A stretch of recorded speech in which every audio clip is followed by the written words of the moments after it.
Ya tenemos con nosotros al otro lado a Daniel de Andrés Hernández. Hola Daniel, ¿cómo estás? Hola Javier, estoy muy bien, ¿cómo estás tú? Bien, bien, con muchas ganas de conversar contigo. Eres profesor ayudante dentro del Departamento de Física Teórica de la Universidad Autónoma de Madrid. No me equivoco, ¿verdad? Sí, Eres, no, no, no te equivocas. eres un investigador que está en muchos proyectos, en muchos campos, pero vamos a hablar en concreto Ujú. de un proyecto que se ha publicado en Nature. ¿Se ha publicado ya? Entiendo que Sí, sí, ¿no? Ya se ha publicado en Nature. Este, sí, este ya se ha proyecto publicado. es un proyecto interdisciplinar, como son todas últimamente, ¿no? Dentro del campo de la ciencia es imposible acotarse a un campo. Y si yo no me Ujú. equivoco, porque vamos a intentar descifrar, esto son cosas de un nivel que hay que llevar al marco de la divulgación y a veces es complejo. Es bastante complejo. Entonces vamos a Ujú. intentar, para todos los amigos y amigas del Café de la Lluvia y para mí mismo, que además yo vengo del campo de las letras, que te he comentado antes, fuera de micro, vamos a intentar Ujú. entender cómo funciona esto. Es una investigación en la cual la inteligencia artificial proporciona un nuevo método para medir la materia oscura de un cúmulo de galaxias. Ahora veremos qué es cada cosa. Esta es la investigación. ¿Me equivoco? ¿Es así?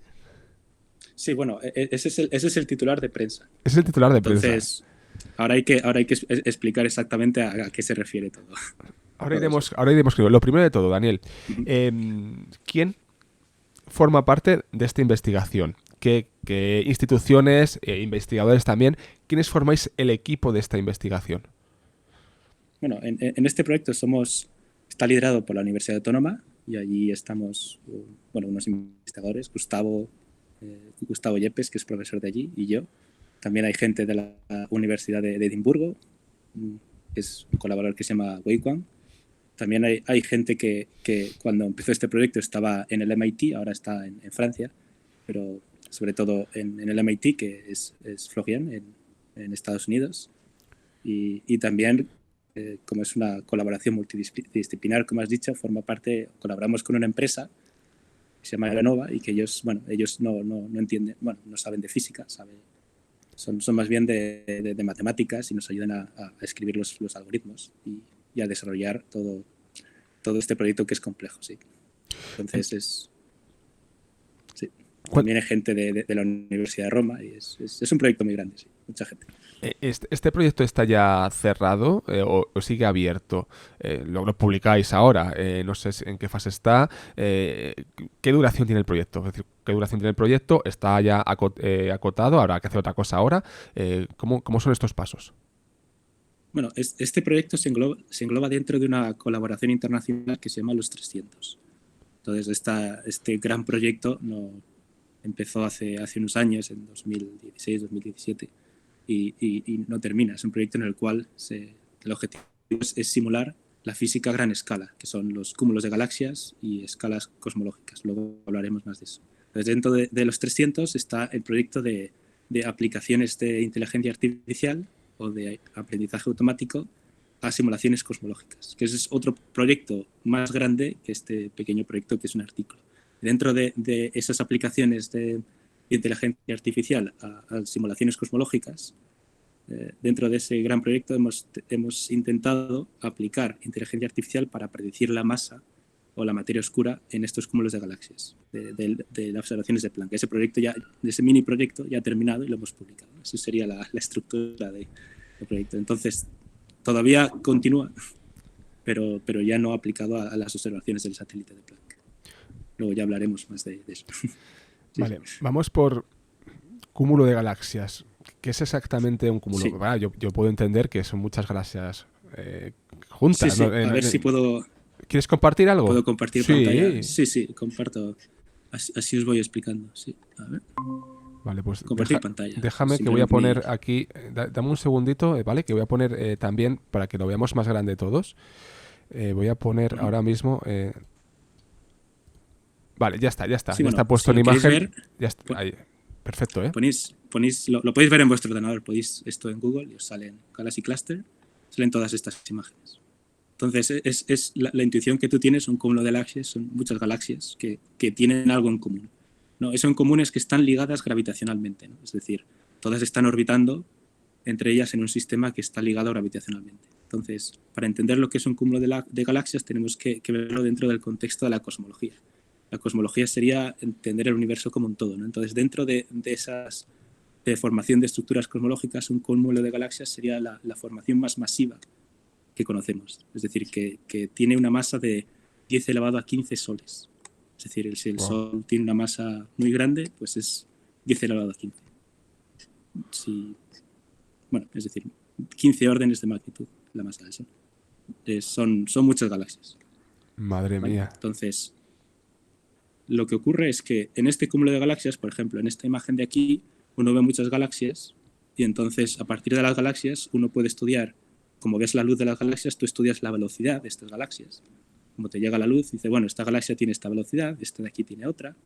Y entonces, midiendo la velocidad, te das cuenta que el sistema gravitacional tiene como 10 veces más la masa que solo tendría con las galaxias, con los miembros separados.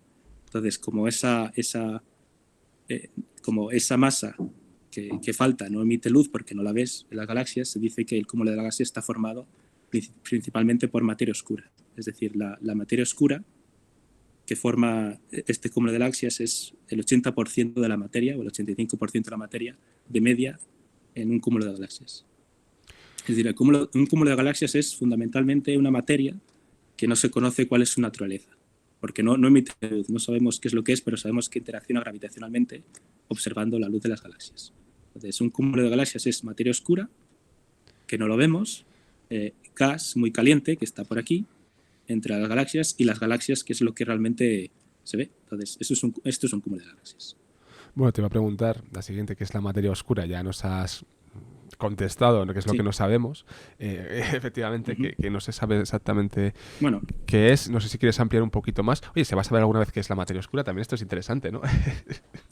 Sí, bueno, se sabe qué es lo que es porque se ve su efecto observando la luz, que es lo que vemos realmente. Es decir, observacionalmente se conoce muy bien. Lo que no se conoce es su estructura de la materia desde el punto de vista de la física de partículas. Es decir, podemos crear en un laboratorio... Espera un segundo. No te preocupes. Sí, un segundo. No pasa nada. Estamos aquí con Daniel de Andrés en directo. Cosas del directo. Es un tema apasionante. Muy desconocido para mucha gente. Muy desconocido para mucha gente, obviamente. Entonces, y pues estamos aquí. Y seguimos. La materia oscura se conoce muy bien observacionalmente por la luz que interacciona con el campo de materia oscura que hay alrededor del cúmulo de galaxias. Entonces se sabe que aquí, es decir, esto es un hecho observacional, aquí hay un 80% de materia que no vemos. Esto lo dice un satélite. O sea, ponemos un satélite en el espacio y sabemos que hay esta materia. Pero en el laboratorio no sabemos realmente qué tipo de partícula es. Se piensa que son partículas que interaccionan muy débilmente y son muy masivas. Pero no se ha podido recrear este tipo de partículas. Puede que en un acelerador de partículas en el futuro sí se pueda encontrar un candidato para la materia oscura. De momento no. Otra cosa importante es no confundir entre materia oscura y energía oscura. Si queréis explico un poco más lo que es la energía todo oscura. Esto a muchos nos hablará Star Wars, ¿eh? O sea, al final... bueno, que los físicos descubren cosas y entonces les ponen nombres nombres de películas y cosas así, sí. ¿Qué es la energía oscura? Pero la energía oscura es decir, en el universo se puede estudiar como una sopa, un estado de plasma compuesto por distintos fluidos, ¿no? Entonces, por ejemplo, si estudiamos el universo como un todo, el universo puede tener radiación, materia, o sea, radiación es luz, materia es materia gravitacional, la materia ordinaria que vemos, bariones y materia oscura. Y la energía oscura es algo que parte de la necesidad de otras observaciones. Se han observado supernovas que son otros objetos que están en el cielo y emiten luz, ¿no? Entonces, como brillan mucho, son muy distantes. Entonces se puede estudiar la luz en función de la distancia, ¿no? Entonces, eso determina de forma observacional también que el universo está en expansión y en expansión acelerada. Es decir, observacionalmente se sabe que el universo está en expansión acelerada. Y desde la mecánica de fluidos y relatividad general, tiene que haber un fluido con densidad o presión negativa. para que produzca esta expansión del universo. Entonces, ese fluido que produce una antigravedad de esa forma, es decir, una expansión del espacio, se le llama energía oscura. Y se sabe que existe observacionalmente, es igual que la materia oscura, pero no se sabe, en el laboratorio no se sabe qué partícula es. Pues, por tanto, perdón, dinos. Sí, sí. Bueno, por eso, que observacionalmente se sabe muy bien su efecto porque mandas un satélite y estudias los objetos, pero no se ha conseguido saber qué es en el laboratorio terrestre. Puede que no sabemos qué es tampoco. Su estructura de materia, pero sí se sabe que está. No, es que además queda muchísimo por hacer, obviamente, ¿no? Creo que estamos ante los inicios, los comienzos de vuestro campo de investigación en el ámbito de la astrofísica, que hay tanto por hacer, tanto por descubrir, que es apasionante. Me imagino también, ¿no?, que sea alguno de los motivos de los que te llevó a estos vericuetos, saber, ¿no?, lo que hay allí, cómo se conforma el universo, cómo funciona el universo. Son tantas preguntas las que nos vienen a la cabeza que bueno, aquí intentamos ahora contigo averiguar algunas cosas dentro del campo de vuestra investigación, ese cúmulo de galaxias, medir la materia oscura que compone ese cúmulo de galaxias. ¿Cómo extraéis a la hora de investigar, de sentarnos en la mesa con los materiales o de observar? Bueno. ¿Cómo hacéis esta investigación? ¿Cómo extraéis los materiales? Hay una misión espacial también por aquí. Háblanos un poquito, ¿no?, en este contexto. Sí. Bueno, la ciencia no se desarrolla como en las películas. No hay ningún momento de eureka, he encontrado la solución, sino es el trabajo de mucha gente y muchos años. Y sobre todo mucha inversión y mucha tecnología, ¿no? Entre esa inversión está el satélite Planck, que es este de aquí, y este satélite Planck tiene como misión medir el fondo cósmico de microondas, que es algo que también tengo que explicar. Es decir, el fondo cósmico de microondas es, bueno, volvemos a la figura del universo. Sí. El universo se está expandiendo, tiene radiación, materia, muchos componentes, ¿no?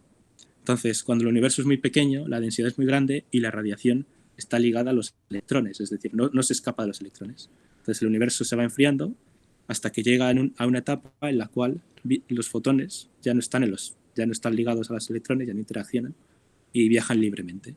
Entonces, en el pasado, queda estos fotones que ahora están en todas partes, que se llama la radiación del fondo de microondas, cósmica de microondas.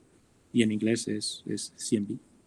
Entonces, estas son las misiones, bueno, del pasado, y nosotros nos centramos en esta misión, que es la misión de Planck, que miden esos fotones que son una reliquia de un pasado cósmico en el cual el universo era muy simétrico y muy denso.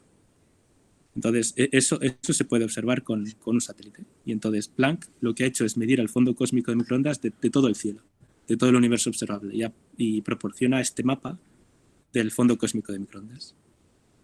Entonces, ¿qué es lo que ocurre aquí? Si en el camino hay un cúmulo de galaxias, el gas que tiene el cúmulo de las galaxias va a calentar estos fotones. Y entonces, midiendo el fondo cósmico de microondas, se puede medir o detectar un cúmulo de galaxias. Entonces Planck también detecta cúmulos de galaxias, que son estos objetos de aquí supermasivos. Y Planck ha detectado unos 1.200, 1.600 cúmulos de galaxias utilizando este método. ¿Esto cómo lo leéis vosotros? Es decir, para realizar la investigación, ¿cómo trabajáis este material? ¿Qué hacéis? Bueno, nosotros, por ejemplo, si ampliamos mucho esta imagen, aquí en un cuadrito podría haber un cúmulo de galaxias, ¿no? Entonces recortamos esta imagen y ahora nos vamos a la parte de simulaciones cosmológicas, que es el proyecto de los 300. A ver, no sé si lo he abierto por aquí. Aquí está. Nosotros simulamos este cúmulo de galaxias. Aquí hay una imagen. Entonces, y después lo que tienes que hacer es comparar la distribución de este cúmulo de galaxias con la distribución que proporciona Planck, que es una observación real, ¿no? Entonces, para comparar esas distribuciones, como son muy complejas, uno puede aplicar modelos teóricos, pero esos modelos teóricos asumen muchas simetrías. Entonces, para tener una comparación sin asumir ningún modelo teórico que asume muchas simetrías, hay que utilizar inteligencia artificial. Y ahí es donde la inteligencia artificial y el aprendizaje automático entran en juego, en la comparación de simulaciones y observaciones reales. ¿Cómo se entrena el algoritmo? Entrenáis, ¿no? Se entrena el algoritmo. ¿Cómo? Siempre, mira, siempre se habla de algoritmos y mucha gente Sí. no caemos en realmente lo que es un algoritmo. Fíjate, ¿no? Pero el algoritmo, ¿qué es el algoritmo? ¿Qué es el algoritmo? ¿Cómo se entrena el Bueno, algoritmo? un algoritmo es como, en el caso del aprendizaje automático, que al final todos los algoritmos actuales de inteligencia artificial son de aprendizaje automático. Se basan es un modelo que tiene muchos parámetros libres, como 3 millones de parámetros libres, 10 millones de parámetros libres, que van observando los datos y esos parámetros se van ajustando a tu distribución de datos. ¿Vale? Aquí hay una representación muy sencilla de cómo es un algoritmo. En este caso, esto sería una red neuronal sencilla, en la cual hay objetos de entrada, aquí serían imágenes del fondo cósmico de microondas, y en el output, en la salida, tendríamos la distribución de materia, ¿no? De materia oscura. Entonces, van observando los datos uno por uno, y estos parámetros se van ajustando a entender las observaciones del fondo cósmico de microondas y la materia oscura. Ese sería el algoritmo. Wow, wow. Es decir, le hemos dado unas 200.000 imágenes para que sea capaz de aprender esta correlación entre objetos que tienen una simetría que no es esférica totalmente. Por ejemplo, aquí está este objeto aquí, este aquí. Y la distribución de materia oscura que en principio uno no sabe cómo es. ¿Vale? Vemos, por tanto, es un campo apasionante de investigación y vosotros más, obviamente, que estáis metidos en el ajo. Yo no sé si nos quieres... Ahora hablaremos acerca de la inteligencia artificial y, bueno, de su alianza, ¿no? Con vosotros, con los astrofísicos, pero no sé si dentro de este proyecto nos quieres comentar, para tener ya una idea general, algo más, una conclusión. Nos has dicho cómo operáis, cómo trabajáis. Si nos quieres comentar alguna conclusión, coméntanos, Daniel. No, las conclusiones son a proyectos futuros. Van a haber más misiones, que las hay, que van a medir. Ha medido 1000 cúmulos de galaxias. La siguiente, no sé cuántos habrán. Pero se estima que habrán si estos son miles, estos serán decenas de miles, 50.000 cúmulos. Progresivamente, la cantidad de datos que se irán incrementando, entonces se necesitarán de estos algoritmos para analizar todos estos datos. Se debe sobre todo a la cantidad de datos que tienen que haber y su procesado de forma automática. Entonces la conclusión sería que este proyecto es el primer paso para aplicar inteligencia artificial a observaciones de satélites de ahora y del futuro, de cara a unos 10 años. Este proyecto va a ser muy importante. Bueno. Y está ahí el músculo, uno de los músculos está en la Universidad Autónoma de Madrid, una de las partes de este proyecto. Estaremos atentos, obviamente, al futuro del proyecto. La inteligencia artificial, para cerrar, ya iremos también con alguna pregunta de los amigos del Café de la Lluvia que están en el chat de Twitch. La inteligencia artificial... digamos que en qué fase está ahora mismo, ¿no? Es una herramienta de ayuda, obviamente, lo estamos viendo. Si no, esto sería, entiendo que imposible de hacer. Tendrá un papel, y tiene un papel fundamental en el campo de la astrofísica. Sí, pero sobre todo es importante para los grandes telescopios, como te he dicho. Hay muchísima información. Se observan millones de galaxias y hay que clasificarlas. No te tienes que saber si es una galaxia elíptica, pero esas son las cosas que el conocimiento de la inteligencia artificial actual, que es distinguir entre perros y gatos, se puede aplicar directamente a la astrofísica, ¿no? Que es simplemente tienes observaciones de satélites, tienes muchísimas galaxias y tienes algoritmos que clasifican, ¿no? Y que detectan, que son los algoritmos de, por ejemplo, el coche autónomo. No clasifican y detectan. Luego están los algoritmos que emulan simulaciones. Las simulaciones hidrodinámicas son muy costosas. Producir todo esto mediante un ordenador es muy costoso. Se necesitan muchísimas millones de horas de CPU La inteligencia artificial puede aprender de las simulaciones que ya se han hecho, que son pequeñas, y producir simulaciones más grandes con la misma estadística y que sean confiables, es decir, que sean buenas para ese estudio. Y después la inteligencia artificial también es importante para aprender correlaciones que tienen unas simetrías que son extrañas, que no se pueden modelizar con un modelo teórico. Como por ejemplo estas de aquí. No sabes cuál es la distribución exacta de galaxias y necesitas este tipo de algoritmos. Lo siento, se me va la voz. No, no te preocupes, estamos... No te preocupes, estábamos fuera de... Voy a pedir... Sí, nada, lo que necesites. Estábamos antes, Daniel y yo, hablando antes de entrar en el programa, y digo, le estaba contando, pues contar a los amigos del Café de la Lluvia en Twitch, que estoy... Voy por un poco de agua. Sí, no te preocupes, que estoy yo también un poco tocado. Y él también. O sea, que estamos todos, de verdad, tocados de... No sabes, mira, otra vez me falla la voz. Esto es preocupante, cuanto menos. Pero bueno, habrá que pasarlo de la mejor manera posible. Ahora vamos con las preguntas ya para cerrar a Daniel. Tampoco le vamos a entretener mucho más, que está también con la voz, como digo, fastidiada. Nada, si quieres... Bueno, pero es un gusto estar aquí. Se agradece mucho. Si quieres, no sé si quieres compartir algo más, si no, nos ponemos en versión... Mira, te digo las preguntas. No, yo creo que ya hemos dicho... Sí, vale. Te digo un poco las preguntas. Asiliana nos pregunta si hay más universos. Eso es una pregunta muy interesante, pero sí, o sea, teóricamente hay más universos. Sobre todo por una cuestión cosmológica que es la teoría de la inflación. La inflación implica que en el pasado los universos estaban todos conectados, es decir, conectados quiere decir que interaccionaban causalmente. Y la inflación cosmológica ha separado tantos de esos universos que ya están desconectados causalmente. Es decir, que la luz es imposible que viaje de un sitio a otro, porque está muy lejos. Entonces existen varios universos que nunca se van a observar, pero mirando a la luz del pasado podría ser posible observar cómo era el universo como un todo en el pasado, que es más pequeño.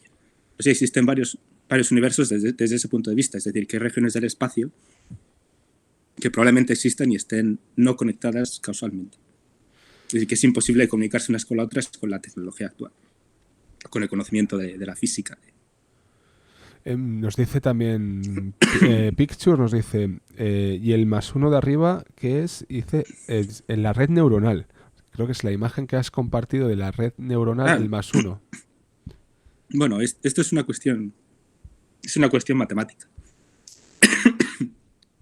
Es decir, tienen unos parámetros libres que son activaciones no lineales y este +1 significa simplemente una propagación lineal desde el principio hasta el final. Es una cuestión matemática. Si te metes en esta página, que es Scikit-learn, pones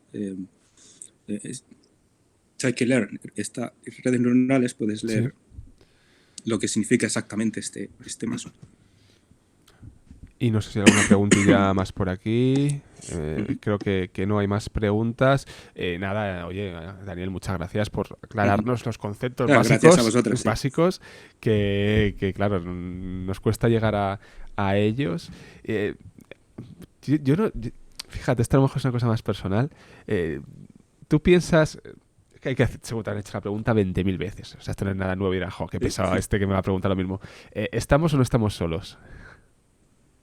Bueno.